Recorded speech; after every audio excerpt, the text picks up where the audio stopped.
Hello good morning दोस्तों। तो आज हम करेंगे आपके आपके जो चैप्टर नंबर 5 है अवनी पब्लिकेशन की पीडीएफ का रिवीजन चल रहा है, जिसमें प्रकाश का परावर्तन, गोलीय दर्पण और प्रकाश के अपवर्तन से संबंधित हम बात करने वाले हैं यहाँ पर। तो गोलीय मतलब लेंस और आपकी जो दोष है उनके सभी जो क्वेश्चन है उनके बारे में देखेंगे। तो मानव पहला क्वेश्चन आपका, मानव नेत्र के लिए निकटतम बिंदु होता है तो निकटतम बिंदु आपका 25 सेंटीमीटर होता है। मानव नेत्र के लिए दूरस्थ बिंदु होता है तो दूरस्थ बिंदु आपको दोस्तों अनंत रहेगा। नेत्र लेंस की फोकस दूरी को कम ज़्यादा करने की दक्षता कहलाती है, कम ज़्यादा करने की आपकी समायोजन क्षमता कहलाती है। नेत्र में प्रवेश करने वाले प्रकाश की मात्रा का नियंत्रण करता है, प्रकाश की मात्रा का नियंत्रण आपकी आइरिस या परितारिका करती है। आँख में प्रतिबिंब बनता है तो आँख में आपका प्रतिबिंब बनेगा तो रेटिना पर बनेगा। रेटिना में पाई जाने वाली तंत्रिका कोशिका होती है, तंत्रिका कोशिका होती है वो आपकी यानी ध्रुवीय कोशिका होती है। तंत्रिका कोशिका जो आपकी यानी 2 ध्रुवीय कोशिका होती है। राम अपनी कक्षा की अगली पंक्ति में बैठता है, फिर भी उसे श्यामपट्ट साफ नहीं दिखाई देता है, अर्थात वह किस रोग से संबंधित? आपकी दूरदृष्टि दोष से संबंधित है दोस्तों, ठीक है ना। निकट दृष्टि दोष में नेत्र लेंस की क्या होती है? नेत्र लेंस की वक्रता त्रिज्या अधिक होती है और फोकस दूरी कम होती है, ठीक है। निकट दृष्टि दोष के अंदर वक्रता त्रिज्या तो आपकी अधिक हो जाती है और फोकस दूरी कम हो जाती है। और 45 वर्ष से अधिक आयु के व्यक्तियों में निकट की ओर ना ही दूर की वस्तु स्पष्ट दिखाई देती है, उसे जरा दृष्टि दोष कहते हैं। इसके उपचार के लिए प्रयुक्त किया जाता है। तो यहाँ पर आपका द्विफोक्सी लेंस ऊपर उत्तल नीचे आपका अवतल लेंस काम में लिया जाता है, ठीक है ना दोस्तों। ऊपर उत्तल नीचे अवतल यूज में लिया जाता है, ध्यान में रखना ये। और 10 नंबर देखिए, दूरदृष्टि दोष के उपचार के लिए प्रयुक्त होता है। दूरदृष्टि दोष के उपचार के लिए आपका दोस्तों अवतल लेंस उपयुक्त होता है। नेत्र लेंस व रेटिना के मध्य तरल पदार्थ क्या होता है?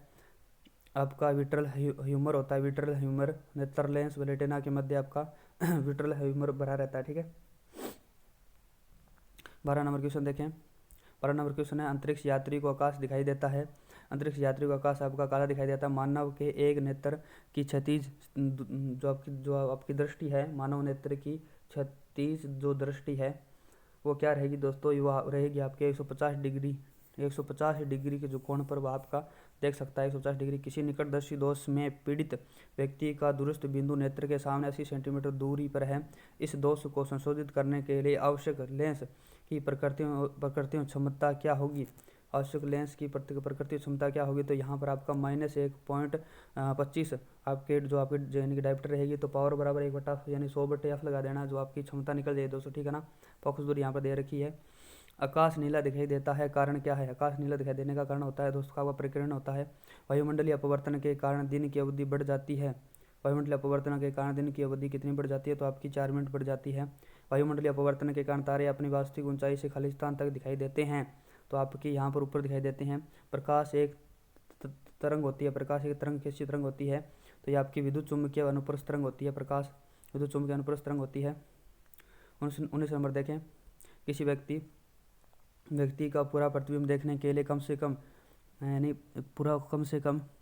85 सेंटीमीटर ऊंचाई का दर्पण आवश्यक है। तो व्यक्ति की ऊंचाई क्या रहेगी? व्यक्ति की ऊंचाई दोस्तों आपकी 170 सेंटीमीटर रहेगी, ठीक है ना। 170 सेंटीमीटर रहेगी, यानी उसकी जस्ट दुगुनी होनी चाहिए, ठीक है ना। यानी कि आपका जो दर्पण आधा रहना चाहिए। आभासी व सीधा प्रतिबिंब बना सकते हैं। आभासी व सीधा प्रतिबिंब आपका दोस्तों आभासी व सीधा प्रतिबिंब बना सकते हैं। तो 20 नंबर के अंदर आपका उत्तल दर्पण, अवतल दर्पण और समतल दर्पण ये आपका आभासी व सीधा प्रतिबिंब बना सकता है, ठीक है ना। वह वास्तविक व उल्टा प्रतिबिंब बना सकते हैं, वास्तविक व उल्टा प्रतिबिंब बना सकते हैं। वास्तविक और उल्टा प्रतिबिंब बनाने के लिए दोस्तों आपको उत्तल लेंस की आवश्यकता होगी और आपके अवतल दर्पण की आवश्यकता होगी, ठीक है ना। वास्तविक उल्टा प्रतिबिंब बना सकता है तो आपका उत्तल लेंस व अवतल दर्पण बना सकता है, उत्तल लेंस व अवतल दर्पण बना सकता है, ठीक है ना। लेंस व दर्पण में कन्फ्यूज मत हो जाना। उत्तल लेंस व अवतल दर्पण आपका वास्तविक उल्टा प्रतिबिंब बनाता है। 22 नंबर देखें, यहाँ पर दो समतल दर्पण एक दूसरे के सापेक्ष 72 डिग्री कोण पर झुके हैं। यदि एक व्यक्ति उसके सममित केंद्र पर खड़ा हो तो इस व्यक्ति के बनने वाले प्रतिबिंब की संख्या क्या होगी? प्रतिबिंब के बनने वाली संख्या दोस्तों आपकी रहेगी 6। यहाँ पर आपको 360 के अंदर 72 का भाग देंगे तो आपकी लगभग 6 आ जाएगी, ठीक है ना। आपतित किरण व परावर्तित किरण में समान नहीं है, आपतित किरण व परावर्तित किरण में समान नहीं होता है। तो आपकी तरंग दैर्ध्य समान नहीं होती है, जबकि वेग, तीव्रता और आवृत्ति कभी चेंज नहीं होती दोस्तों, ठीक है ना। आपतित किरण व परावर्तित किरण में समान नहीं होता था, उसकी लैम्डा समान नहीं होती है। प्रकाश की कौन सी घटना कण प्रकृति पर आधारित होती है? तो प्रकाश की कौन सी घटना कण प्रकृति पर आधारित होती है? विवर्तन आधारित होती है। विवर्तन होती है, ठीक है ना। आगे देखें दोस्तों, छाया छाया कौन सी वस्तु बनाती है?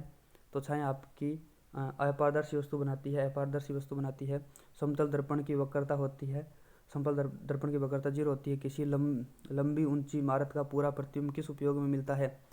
किसी लंबी ऊंची इमारत का पूरा प्रतिबिंब किस उपयोग से मिलता है? तो आपका अवतल दर्पण से मिलता है। 100 सेंटीमीटर फोकस दूरी वाली अवतल दर्पण की वक्रता केंद्र पर बिंब रखा हुआ है, तो प्रतिबिंब की स्थिति वी होगी। प्रतिबिंब की स्थिति वी होगी। प्रतिबिंब की स्थिति वी होगी।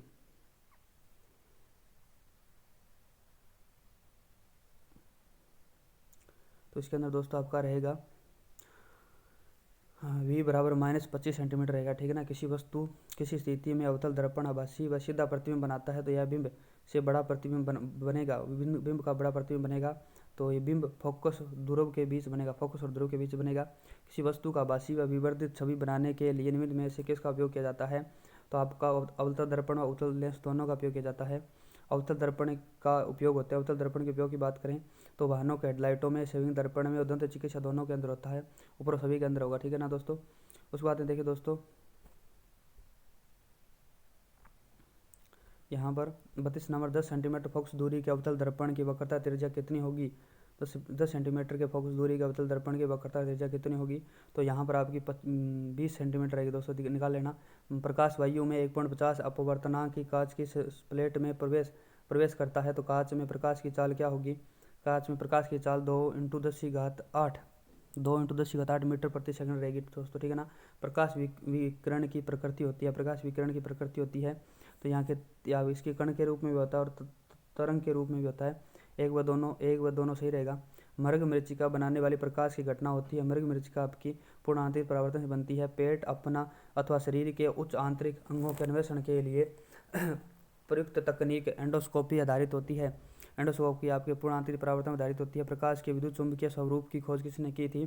तो आपके मैक्सवेल ने की थी। समुद्र नीला प्रतीत होता है क्योंकि समुद्र के जल द्वारा प्रकाश परिकीर्णन होता है। समुद्र नीला प्रतीत होता है क्योंकि जल द्वारा प्रकाश का परिकीर्णन होता है।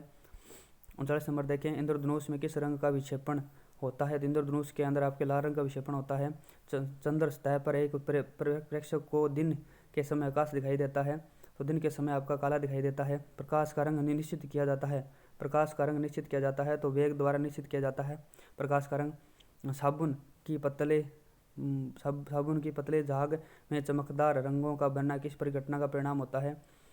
तो आपका बहुल अपवर्तन या परिक्षेपण का उदाहरण होता है। हम पृथ्वी के पृष्ठ पर सूर्य का प्रकाश प्राप्त करते हैं। पृथ्वी के पृष्ठ पर सूर्य का प्रकाश प्राप्त करते हैं तो यहाँ पर रहेगा समांतर प्राप्त करते हैं। धूप के चश्मे की लेंस क्षमता होती है, धूप के लेंस की क्षमता होती है 0 होती है, 0 डायप्टर होता है। यदि किसी चश्मे के लेंस की क्षमता +2 डायप्टर है तो उसकी फोकस दूरी होगी तो आपको 100/50 से निकल जाएगी दोस्तों, ठीक है ना। तो इसके 45 के अंदर आपका रहेगा 3 नंबर या 50 सेंटीमीटर रहेगी। विकिरण की कण प्रकृति पुष्टि किससे की जाती है? विकिरण के कण प्रकृति की पुष्टि किससे की जाती है? तो आपके प्रकाश विद्युत प्रभाव से की जाती है। किसी तारे का रंग से पता चलता है कि उसकी दूरी कितनी है? एक तालाब के किनारे एक मछुआरा मछली को बल्ले से मारने की कोशिश करता है, उसे निशाना कैसे लगाना चाहिए? उसको कैसे लगाना चाहिए? तो यहाँ पर देखें, यहाँ जहाँ मछली दिखाई दे उसके नीचे लगाना चाहिए, ठीक है ना, क्योंकि अपवर्तन के कारण मछली ऊपर उठी दिखाई देती है। चलो दोस्तों स्टार्ट करते हैं। आपका नेक्स्ट टॉपिक आपका ध्वनि के बारे में देखें तो यहाँ पर प्रतिध्वनि इको के लिए आवश्यकता अनुसार शर्तें होती है।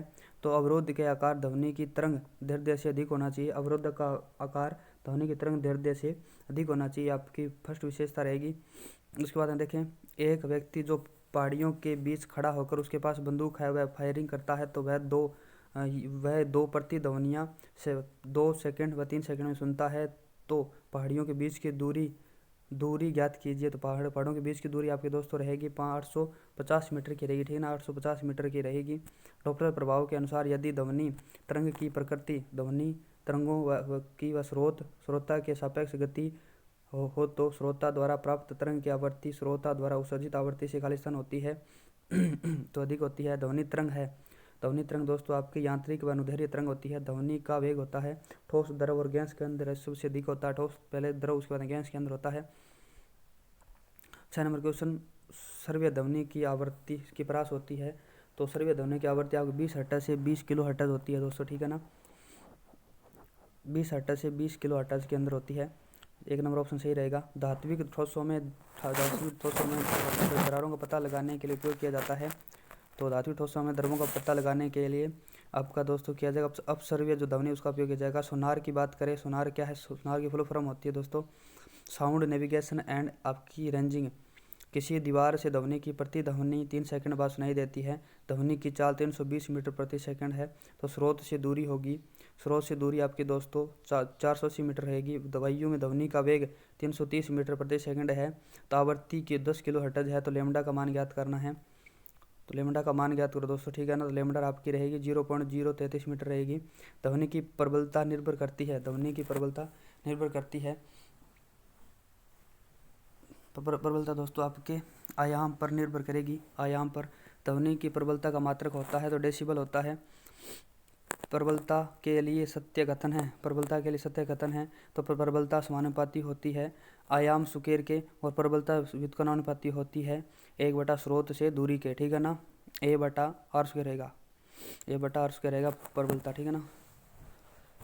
लाप्लास संशोधन के अनुसार वायु में ध्वनि का संचरण होता है। तो आपका रुद्धोष्म संचरण होता है। एक तरंग की तरंग दैर्ध्य 50 सेंटीमीटर तथा आवृत्ति 600 हर्ट्ज है। तो तरंग की चाल ज्ञात कीजिए। तरंग की चाल ज्ञात करनी है तो यहाँ पर 15 नंबर का रहेगा आपका 300 मीटर प्रति सेकंड रहेगा। प्रतिध्वनि तरंगों के खालिस्तान के कारण उत्पन्न होती है। तो आपकी ये अपरावर्तन कारण उत्पन्न होती है। ध्वनि तरंगों की नहीं चल सकती, ध्वनि तरंगें नहीं चल सकती। तो आपकी जो निर्वात में नहीं चल सकती है। आपके निम्न वस्तुओं का पता लगाने के लिए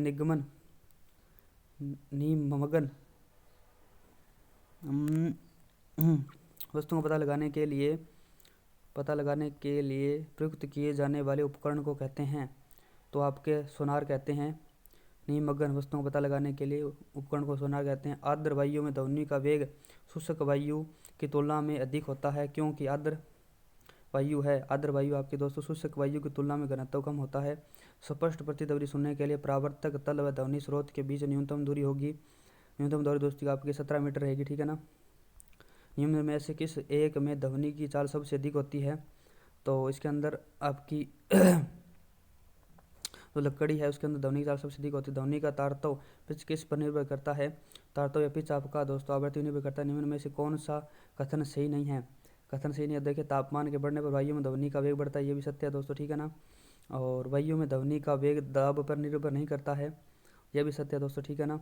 और उसके बाद में आर्द्रता बढ़ने पर वायु में ध्वनि का वेग कम हो जाता है, ये दोस्तों गलत है, ठीक है ना। ये आपका गलत रहेगा। आयाम आवृत्ति के परावर्तन से वायु में ध्वनि के वेग प्रभावित नहीं होता है। आयाम और आवृत्ति से वेग तो प्रभावित नहीं होता दोस्तों, ठीक है ना।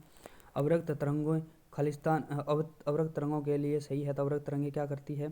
अवरक्त तरंगों के अंदर ग्रीन हाउस प्रभाव होता है। सीसीटीवी कैमरे का यूज ली जाती है, और फॉग लाइट और रिमूव को हटाने के लिए काम ली जाती है। उपयोग सभी रहेगा। निम्नलिखित में से कौन सी आवृत्ति की एक इकाई है? आवृत्ति के यहाँ पर देखिए साइकिल पर सेकंड है आपकी आवृत्ति। निम्नलिखित में से कौन सी आवाज़ भूकंप के मुख्य झटके से पहले उत्पन्न होती है? तो ये आपकी कम आवृत्ति वाली अल्ट्रासाउंड उत्पन्न होती है। सुपरसोनिक गति क्या है?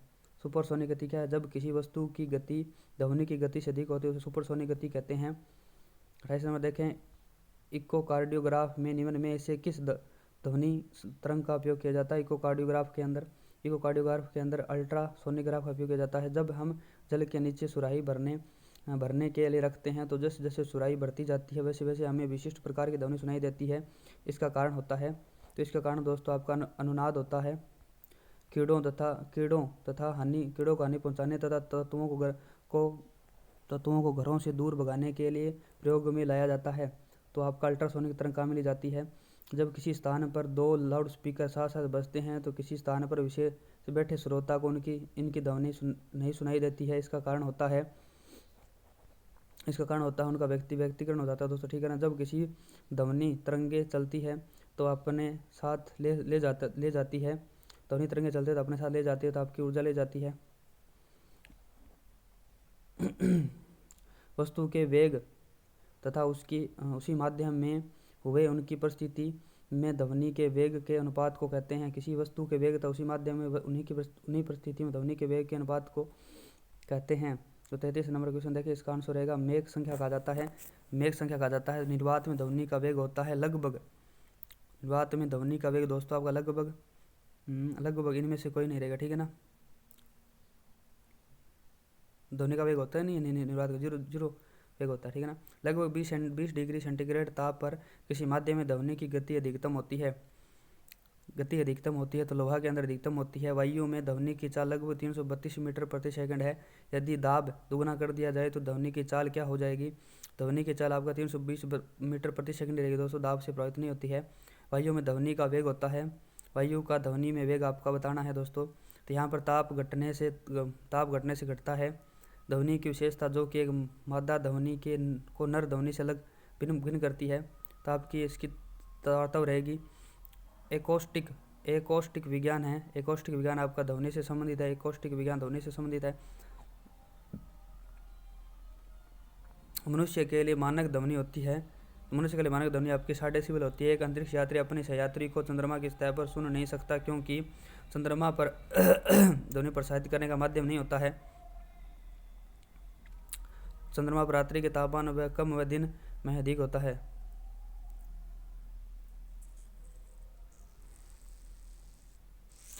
दोस्तों 41 नंबर सही रहेगा। 41 का 3 नंबर सही रहेगा। ध्वनि प्रसारित करने वाले की आवश्यकता नहीं होती है। सोनार की बात करें, सोनार अधिकांशतः प्रयोग में लाया जाता है। सोनार आपका दोस्तों 9 संचालकों द्वारा काम में लिया जाता है। ध्वनि का तारतम्य आपका निर्भर करता है, तारतम्य आपका आवर्ती निर्भर करता है। डॉपलर प्रभाव संबंधित है, डॉपलर प्रभाव आपका ध्वनि से संबंधित है।